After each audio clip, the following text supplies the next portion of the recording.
ምኞትና ቲቲ ሁለቱም ተፋጠዋል። ቲቲም ሁን ብላ እቤት ላለመውጣት አዎ ይቺን ልጅ እንደምንም ብዬ በጸባይ አለያ ደግሞ የሆነ ነገር አድርጌ ከዚህ ቤት ማስወጣት አለብኝ።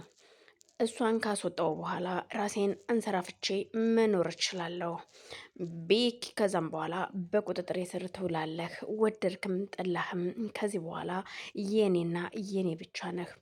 የማናት ኤልሳ የማናት ምኞት? በፍጹም ዙፋን የሚባሉ ሰዎችን እነሱን አስወግዳችኋለሁ። እኔ እናንተ ብቻ እዚህ ቤት ውስጥ እንኖራለን። ከዛም አስፈላጊ ሆኖ ካልተገኘ ደግሞ አንተም የእነሱ ጣፈንታ ይደርሰሃል። አሁን ላይ ማድረግ የምችለው ይህንን ብቻ ነው።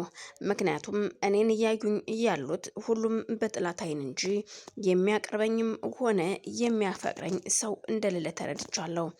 እያስመሰልኩኝ እንደተለመደው ቢኪም አሁን ላይ እየተቀበለኝ ይመስላል።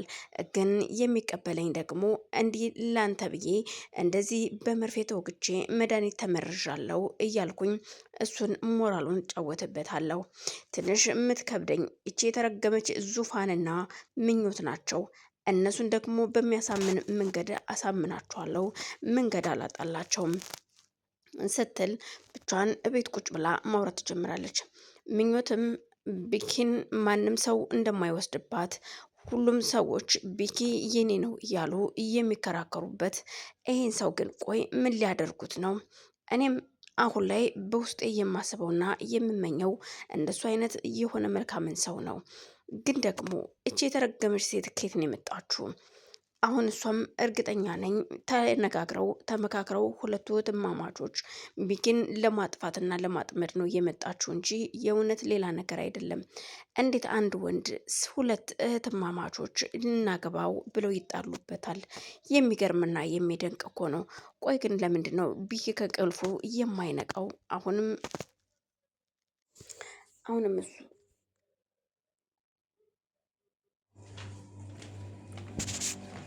አሁንም እንደተኛ ነው፣ እንቅልፉን አልነቀም በማለት እሷም ግራ ተጋብታለች። የዶክተሩ ልጅም እጅግ ልቧ እየተማረከበት ሰው ቢኖር እንደሱ እየተማረከበችበት ሰው የለም።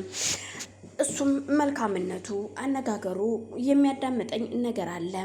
ስለዚህ እንደምንም ብዬ እሱን ማግባባት እሞክራለሁ። እነዚህን ሴቶች እርግጠኛ ነኝ እንደማይፈልጋቸው አምናለሁኝ። በተለይ ደግሞ ይቺ ቲቲ የምትባል ሴትዮ እሷም ፊት ለፊት ሲገናኙ ሁለቱም በእልክ ስለሚያዙ ወይዘሮ ቲቲም ቆይ አንቺ ከዚህ ሰው ጋር ምንድን ነው ያለሽ? ቤት የለሽም ወይ? ለምንድን ነው ብዙ ጊዜ እዚህ የምትቀመጪው? ለምን ወደ ቤትሽ አትሄጂም? እያለች ትነጅሳታለች። ዙፋንም ቆይ አንቺ ምን አገባሽ? አንቺስ ቤት የለሽም ወይ? ለምን ቤትሽ አትሄጂም? እዚህ ምን ያስቀምጥሻል? በማለት ትነጅሳታለች። እናም ግራ የተጋባችሁ ብርቱካንንማ እንዲያርግ ያስወጥቼ እኔ የብርቱካን ያስበልሻሽችውን አስተካክዬ የራሴ የሆነ እንጀራ መፈለግ አለብኝ፣ የራሴን እድል ማቃናት አለብኝ እንጂ በፍጹም የማይሆን ነገር ነው። ይሄንን ሁሉ ነገር ተጋፍጬ እንዴት እለቅላችኋለሁ እያለች ብቻዋን ታወራለች። ሁሉም ሰው የሚናገረው የዚህ ቤት መቀመጥ የኔ ብርቱካንና የቲቲ መቀመጥ እጅግ ያስደነገጣቸው ሰዎች ብርቱካን እዚህ ጋር አሁን ላይ ዙፋንን የሆነ ነገር ስትሆን ብርቱካን ነች እየተባለ ነው። ብርቱካን በዚህ ነገሯ እዚህ ቤት ውስጥ አንድ ሰው የሆነ ችግር ከደረሰበት አዎ ከኔ ውጭ ማንንም አይናገሩም። አሁን ላይ ዙፋንን ብቻ ሳይሆን የኔንም እህት ቢሆን ማጥመድ አለብኝ። ያንን ንብረት ማንም ሰው ሲወስደው ዝም ብዬ ቁጭ ብዬ ማየት አልፈልግም ትላለች። ሁሉም ሰው ግራ የተጋባ ቢሆንም በረከት ግን ስቲል ከእንቅልፉ ያልነቃው ሰዎች በሚሉት ነገር እያመነ እሺ እያለ የሚሄደው ሰውዬ አሁን ላይ የእህቱ ነገር አሳስቦታል። ለእህቱ የተጻፈለት ቴክስት እነሱ ችላ ቢሉትም ግን እሱ በፍጹም ችላ ሊለው አልቻለም። ምክንያቱም እህቴን የሆነ ሰው እያጠመዳት ነው እና ለእህቴ መድረስ አለብኝ እባካችሁ ቢላቸውም ማንም ሰው 24 ሰዓት ካልሞላው ምንም ነገር ማድረግ አይችልም በማለት ቲቲም ድንገት ከቤቷ ስትወጣ የዙፋን ጓደኛ የተባለውን ሰው ታገኘዋለች። እሱም እሺ ደግሞ አንቺም ከዚህ ምን ልትሰሪ መጣሽ በማለት እንዴ ጎረምሳው ምን እያደረክ ነው? ጎረምሳው በቃ ዝም ብለን እንደፈለክ ነው አይደል የምትንቀሳቀሰው ስትለው አልገባኝም ሴትዮ እኔ ካንቺ ጋር እኮ ምንም አይነት ንግግር የለኝም ሲላት እኔ ደግሞ አነጋግርሃለሁ የማናግርህ ሰው ነኝ። ስለዚህ ልታናግረኝ ትችላለህ፣ መብቴ ነው ማናገር ትቆማለህ ወይ ስትለው በፍጹም ቁሞ እንደማያናግራትና እንደሚቸኩል ሲነግራት እኔ ደግሞ ማናገር ፈልጋለሁ አንተ ከኔ ጋር ማውራት ያለብን ነገር አለ ትለዋለች። አልገባኝም ምን እያልሽ ነው? ምን ነው እንደማያውቅ ሰው ትሆናለህ? እያንዳንዷ ነገርህ እንቅስቃሴህ እኮ በደንብ አውቃለሁኝ። ስማ ግን ጎበዝ ነህ፣ አደነኩህ።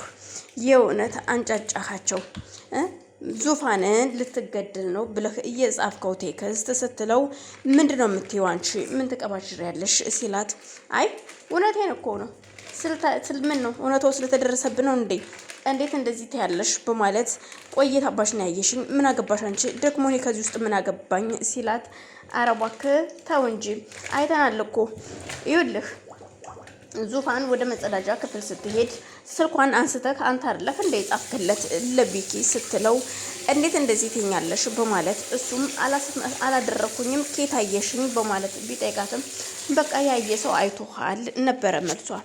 እሱም እንዴት እንደዚህ አለችኝ በማለት አንስቶ አንገቷን ሲይዛት የኔ ወንድም መተንፈስ እያቃተኝ ነው ልቀቀኝ። ምን ነው እውነቱን ስለነገርኩብህ ነው እንዴ? አይ ካልክ ደግሞ ችግር የለውም እኔ እናንተ ከተስማማን እኮ ማንም ሰው እንዳይሰሙ በሚስጥር ማድረግ እንችላለን።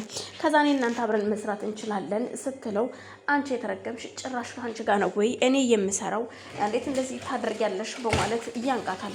እባክህን እኔ መተንፈስ እያቃተኝ ነው ትለዋለች። ሁሉም ሰው አሁን ላይ ቲቲ የሆነ ነገር ሆና እንኳን ብትጠፋ ተጠያቂዎች እኛ እንሆናለን የሚለው ነገር አሳስቧቸዋል። እሱም ከዚህ በኋላ አንድ ነገር ተነፍሳለሁ ብትይ ውርድ ከራሴ ነው አጠፋሻለሁ።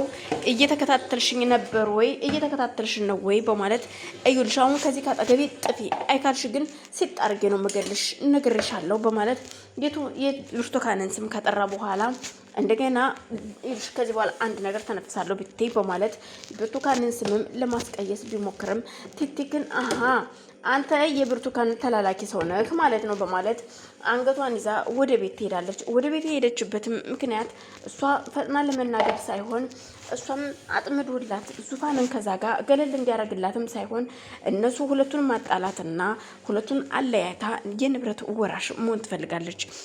የንብረት ወራሽ ከሆነች ምክንያቱም ዙፋን እሱን ካላገባች ከሱ ጋር አብረው ከሆኑ ገንዘቡን ይካፈሉኛል። ከዛ እኔ ደግሞ ገንዘብ በቂ ገንዘብ አላገኝም በማለት ውስጧን ታሳምኗለች። ምክንያቱም ቤቱም ሆነ ማንኛውም ንብረት የዙፋንና የቢኪ እንደሆነ ስለምታውቅ በፍጹም ዙፋን ትዳር መያዝ የለባትም ፍቅረኛም መያዝ የለባትም ብላ የምታምነዋ ቲቲ አሁን ላይ